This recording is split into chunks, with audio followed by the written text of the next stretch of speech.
पंजाब हुकूमत हत्या की इज़्ज़त का एक जो बिल है उसको कानून की शक्ल दे चुकी है। इस बिल के हवाले से ख़ासा एक शोर है हमारे सहाफ़ती हलकों में और सियासी हलकों में, दोनों में। बिल जिस वक़्त ये मंज़ूरी के लिए इस प्रोसेस में था, तो तमाम सहाफ़ती तंज़ीमें इसके ऊपर तहफ़्फ़ुज़ात का इज़हार कर रही थीं। लाहौर प्रेस क्लब से लेकर जितने भी पाकिस्तान के प्रेस क्लब्स हैं और जितनी यूजेज़ हैं और जितने भी दीगर इदारे हैं इलेक्ट्रॉनिक और सोशल मीडिया के और जितने भी प्रिंट मीडिया की सीपीएन, एपीएनएस सब की तरफ से इसके ऊपर एक रिज़र्वेशन दी गई है। लेकिन हुआ ये कि इन रिज़र्वेशन को सुने बगैर हुकूमत पंजाब ने बहुत जल्दबाज़ी में इस बिल को मंज़ूर कर लिया और बिल मंजूरी के बाद गवर्नर को भेज दिया गया।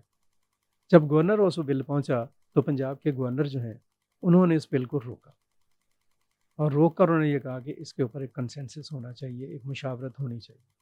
उन्होंने अपने एंड के ऊपर कोशिशें भी की, लेकिन उनकी कोशिशें भी बाराबर नहीं हो सकीं।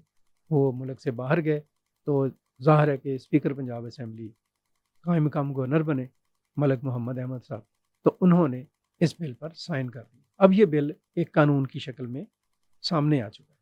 सहाफ़ती तंज़ीमों ने लाहौर हाई कोर्ट में इसके खिलाफ एक चैलेंज भी कर दिया। बिल की जो तफ़सीलात हैं इन पर तो हम अगले व्लॉग में बात करेंगे। लेकिन इस बिल के हवाले से जो एक माहौल पैदा हुआ है, जो बदमज़गी पैदा हुई है, जो सियासी हलकों में एक अफ़रा-तफ़री पैदा हुई है और जो सहाफ़ती हलके हैं, उनमें जो एक बेचैनी, परेशानी और एक आप कह सकते हैं कि अदम इत्मीनान की कैफ़ियत पैदा हुई है, इसको दूर करने की ज़रूरत है। बहुत ज़रूरी है कि तमाम तर सहाफ़ती हलके चलें, बहुत अच्छी बात है जितनी भी हमारी सहाफ़ती तंज़ीमें हैं और मुतल्लिका इदारे और लोग जो उनसे हैं, इस बिल के हवाले से उनकी एक मुश्तरका सोच है और जो हुकूमती हलके हैं और जो सियासी हलके हैं, इन सब को एक प्लेटफ़ॉर्म पर बैठना चाहिए। डायलॉग किसी भी मसले का बेहतरीन हल होते हैं। हुकूमत को चाहिए कि वो डायलॉग के दरवाज़े बंद ना करे, सहाफ़ियों के साथ गुफ्तगू करे। खुद चलकर अगर वज़ीर इत्तलाआत जो अज़मा बुख़ारी हैं, वो लाहौर प्रेस क्लब आ जाती हैं। चीफ़ मिनिस्टर मरियम नवाज़ शरीफ एक वक़्त के ऊपर इस तरह के बिल्स की बड़ी भरपूर मुखालफत करती रही हैं। वो खुद इनसे वो इनिशिएट करती हैं इस चीज़ को, वो आगे बढ़ती हैं, कदम बढ़ाती हैं, सहाफ़ियों से इंटरेक्ट करती हैं। इस बिल के ऊपर दोबारा रिव्यू कर लिया जाता है और जो शिक्के हैं, उनको जो मुतनाज़े हैं या जिन पर तहफ़्फ़ुज़ात हैं, उनको अगर अपडेट कर लिया जाता है, तो इसमें कोई कबाहत नहीं होनी चाहिए। बहुत ज़रूरी है, मैं इस चीज़ का सख्ती से कायल हूँ कि जर्नलिज़्म को अपनी आज़ादी का ख़्याल करना चाहिए।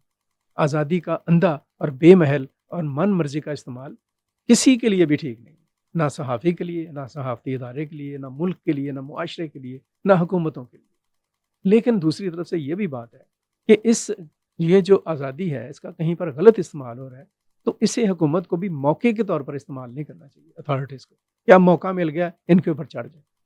इस चीज़ से निकलने की ज़रूरत है और इसके लिए दोनों को, फ़रीक़ैन को बैठना चाहिए, तहम्मुल से, बुर्दबारी के साथ, इन डेप्थ सोचें, अपने लिए, अपने मुल्क के लिए सोचें, मुआशरे के लिए सोचें, मुआशरे की तत्हीर, इस्लाह, फलाह, रहनुमाई के लिए सोचें। दोनों, हुकूमत और मीडिया वर्कर्स और मीडिया जो ऑर्गनाइज़ेशंस हैं, ताकि आज़ादी सहाफ़त के हवाले से हम एक डिसेंट, काबिल अमल और एक काबिल कबूल लाहे-अमल जो है, उसको इख्तियार कर सकें और उस पर अमल भी करें।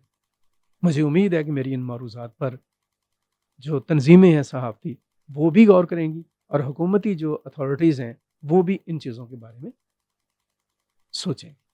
बहुत शुक्रिया।